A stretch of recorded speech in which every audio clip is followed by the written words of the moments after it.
இராமாயணத்தின் கதையில் லவ் மற்றும் குஷ் எனும் இராமரின் மகன்கள் தங்கள் துணிச்சல் மற்றும் நீதியுடனான வலிமையான உணர்வுக்காக பெயர் பெற்றவர்கள். அமைதியான காடுகளில் தங்கள் தாயான சீதையின் பாதுகாப்பில் வளர்ந்த அவர்கள் நேர்மை, மரியாதை மற்றும் தைரியம் ஆகியவற்றைப் பற்றி கற்றுக்கொண்டனர். வால்மீகி மகரிஷியின் வழிகாட்டுதலின் கீழ் லவ் மற்றும் குஷ் திறமையான போர்வீரர்களாகவும் அறிவுள்ள இளைஞர்களாகவும் வளர்ந்தனர். அவர்கள் எதிர்கொண்ட மிகப்பெரிய சோதனை அசுவமேத யாகத்தின் போது நிகழ்ந்தது. இது ஒரு பெரிய வழிபாட்டு நிகழ்ச்சி. இதில் இராமரின் இராஜ்யத்தினால் அரசகுல குதிரை நாடு முழுவதும் அனுப்பப்பட்டது, அவரது ஆட்சி நிலையை எடுத்துக்கூற. மரபின்படி அந்த குதிரையை பிடித்தவர்களை அயோத்தியின் போர்வீரர்கள் எதிர்கொள்வது கடமை. லவ் மற்றும் குஷ் அந்த குதிரையை காட்டில் கண்டபோது அது அவர்களுடைய தந்தைக்கு சொந்தமானது என்பதை அறியவில்லை. ஆனால் அதை ஒரு சவாலாக எடுத்துக்கொண்டு அவர்கள் அதை பிடித்து தங்கள் முடிவை துணிச்சலுடன் காத்தனர்.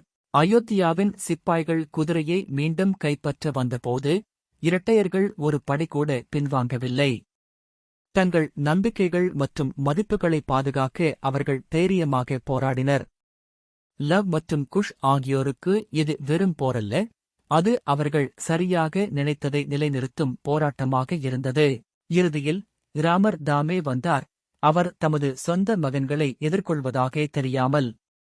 இது வெறும் சக்தியை மட்டுமே சோதித்த போரல்ல, அது அவர்களின் தைரியத்தையும் நேர்மையையும் சோதித்தது. உண்மை வெளிப்பட்டபோது அது ஒரு மிக வலிமையான தருணமாக இருந்தது.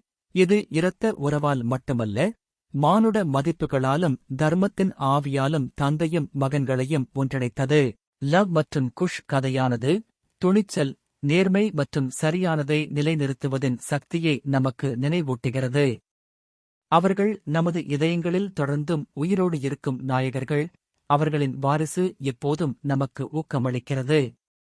உண்மையான பலம் உடல் வலிமையில் மட்டுமல்ல, நமது மதிப்புகளை பற்றிப்பிடிக்கும் தைரியத்தில்தான் இருப்பதை அவர்கள் எங்களை கற்றுக் கொடுக்கிறார்கள்.